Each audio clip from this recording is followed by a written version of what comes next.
लोगों के मतलब आप सोचिए एक छोटा सा यंग फुटबॉलर जिसके कितने सपने थे, पहिए से लटक कर भाग रहा है उस मुल्क से, गिरकर मर जाता है। मतलब इससे बड़ी ह्यूमन ट्रेजेडी क्या हो सकती है जो हम प्ले आउट होता हुआ अफगानिस्तान में देख रहे हैं। लोग ये सवाल पूछ रहे हैं कि यूएन क्या कर रहा है, बड़े मुल्क क्या कर रहे हैं, क्या है उनके एग्जिस्टेंस का सिग्निफिकेंस। आज ये सवाल हो रहा है उनके वजूद का, उनके अस्तित्व का क्या अर्थ है उन लोगों के लिए जो आज वहां पर गुहार लगा रहे हैं मदद की। कश्मीर तो भेज देता है यूएन एक अपना डेलीगेशन, अफगानिस्तान नहीं भेजा जा रहा है। समझ में नहीं आ रहा है परिस्थितियां क्या है, और ये कहते हैं कि तालिबान क्या करता है हम उस पर नजर रखेंगे। जी, ये जो विजुअल्स हम देख रहे हैं टीवी में, जो यंग फुटबॉलर और यंग बच्चे और जो दहशत है और औरतों के ऊपर, उससे हम सबको दुख और सब लोग इससे जो पूरी मानव जाति इस सारी कंट्रीज के स्टेटमेंट यही है कि ये मतलब अभी बहुत दहशत है वहाँ पे। लेकिन ये भी हमें देखना पड़ेगा कि अमेरिका की जो कमिटमेंट थी, जो मिशन था, वो अफगानिस्तान गया था आफ्टर 9/11। वो मिशन था अलकायदा को खत्म करना, वो खत्म किया। उसके बाद में मिशन चेंज हुआ नेशन बिल्डिंग, और उस नेशन बिल्डिंग के करने के लिए 20 साल अमेरिका वहाँ रही। प्रेसिडेंट बाइडेन ने कमिट किया कि अगर अफगानिस्तान की सेना खुद अपना वार नहीं लड़ती है तो वो अपने सन और डॉटर को वार लड़ने वहां पर नहीं भेजेगी। ये उनका मिशन नहीं है। अभी आज की सिचुएशन में अमेरिका का मिशन नहीं है कि अफगानिस्तान में वार लड़े, उनका वार लड़े।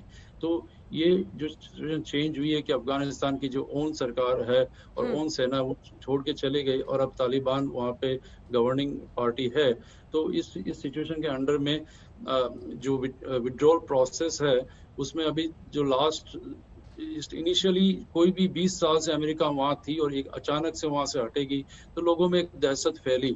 वो एक नॉर्मल प्रोसेस है। लेकिन अभी पर कंप्लीट फेलियर साबित हुआ ना मिशन अफगानिस्तान। तो एक कंप्लीट फेलियर साबित हुआ क्योंकि एंड रिजल्ट आज क्या है। आप ये बताइए मुझे, अभी की जो जनरेशन है, जो 20 साल जब अमेरिका के गवर्नमेंट होने के बाद में जो पैदा हुई और जो 20 साल यंग जनरेशन है, उन्होंने तो एक अच्छी लाइफ देखी है अभी तक। आगे की तो हम कह नहीं सकते, लेकिन अमेरिका ने तो हाथ खड़े कर दिए सज्जनहार साहब। ठीक है भटौरे साहब, सज्जनहार कैसे हुआ अमेरिका ने तो हाथ खड़े कर दिए। ये सक्सेस हुआ ना वहाँ पर, जो अमेरिका के जो वहाँ पे 20 साल खुशी के निकाल लिए, बस उस पर खुश रहो। नहीं, लेकिन अमेरिका वहाँ पे लाइफ लॉन्ग कैसे रहेगी? आप मुझे बताइए कि अमेरिका एक दूसरे देश को गवर्न करे, एक दूसरे देश को कंट्रोल करे और एक दूसरे देश को उनकी आर्मी बन के उनको अमेरिका के सन्स और डॉटर वहाँ रेगुलर फाइट करते रहे। ये एक्सपेक्टेशन गलत है। तो शुरू में क्यों गए थे वहाँ पर? शुरू में अलकायदा को खत्म करने गए थे। अलकायदा को खत्म करने गए थे? हाँ जी। और वो खत्म कर लिया और निकल गए। आपका जो जब मन आएगा आप जिस मुल्क में जाएंगे वहां पर जो आपको सफाई ऑपरेशंस अपने हिसाब से करना है, पोछा वोछा करके, फिर वहां पर परिस्थितियां खराब हो ना हो आपको उससे कोई मतलब नहीं है। फिर आप निकल जाएंगे, फिर आपको अपने सन्स और डॉटर्स और उनकी जिंदगी की याद आएगी।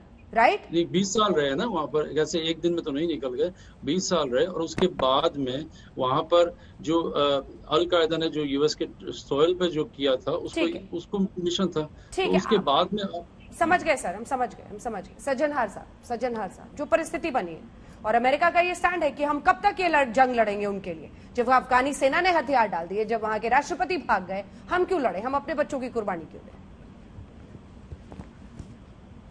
आप ठीक कह रहे हैं अंजना जी। देखिए, ये पहली मर्तबा नहीं है जो अमेरिका के राष्ट्रपति ने ऐसा कहा है। वो पिछले 10 साल से ऐसे कह रहे हैं जो हमको वहां से निकलना है। आपको याद होगा 2010 में राष्ट्रपति ओबामा ने कहा था, उन्होंने कहा था 2014 तक काफी उन्होंने अपने सैनिक थे वहां से हटा लिए।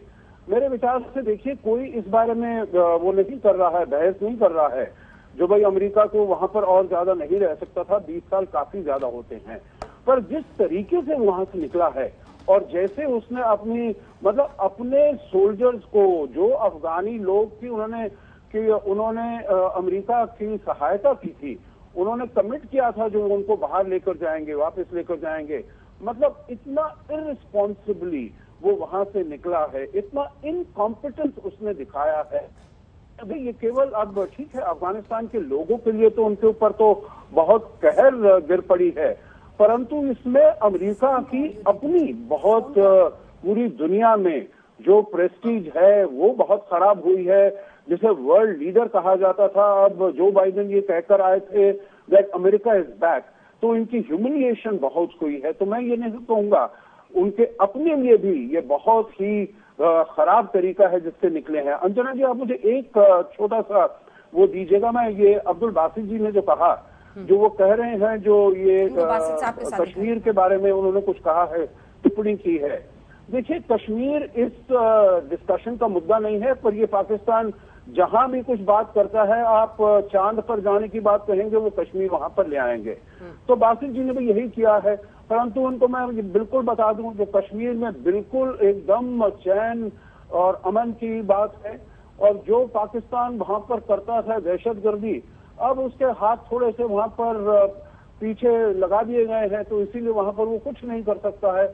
आगे भी हम देखेंगे, अगर पाकिस्तान चाहता है, जैसे उनकी पीटीआई की एक रिप्रेजेंटेटिव ने कहा है, जो तालिबान ने हमको ये भरोसा दिया है, जो वो पाकिस्तान कश्मीर को लेकर हमारे सुपुर्द कर देगा, तो इस बहकावे में भी, इस भुलावे में भी वो ना रहे।